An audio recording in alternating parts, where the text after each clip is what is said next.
Vacation પૂરું થતા પહેલા વડોદરામાં ખાનગી શાળાઓ પર તબાહી બોલાવવામાં આવી છે। શહેરભરમાં આવેલી 290 શાળાઓમાં ટાઉન પ્લાનિંગ વિભાગનું ચેકિંગ હાથ ધરવામાં આવ્યું। સ્ટ્રક્ચર સ્ટેબિલિટી સર્ટિફિકેટ વગર ચાલતી 7 શાળાને પાલિકાએ સીલ કરી છે।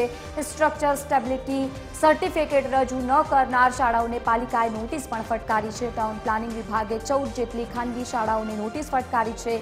પાલિકાની કડકાઈથી 11 શાળાઓએ તો સર્ટિફિકેટ રજૂ કર્યું છે, 3 શાળાઓએ હજુ સુધી સર્ટિફિકેટ રજૂ નથી કર્યું। તો બીજી તરફ નારાયણ સ્કૂલની ઘટના બાદ પાલિકા કડક કાર્યવાહીના મૂડમાં છે। આ જે સ્કૂલો બધી ચાલે છે વડોદરા શહેરમાં, એમાં અમે લોકોએ આ સ્ટ્રક્ચર સેફ્ટીને ધ્યાનમાં રાખીને સ્કૂલોને નોટિસ આપી હતી। એ સ્કૂલોની નોટિસ આપ્યા પછી એ સ્કૂલો બધી જેટલી સ્કૂલો હતી એમણે પોતાના સ્ટ્રક્ચર સ્ટેબિલિટી સર્ટિફિકેટ રજૂ કર્યા।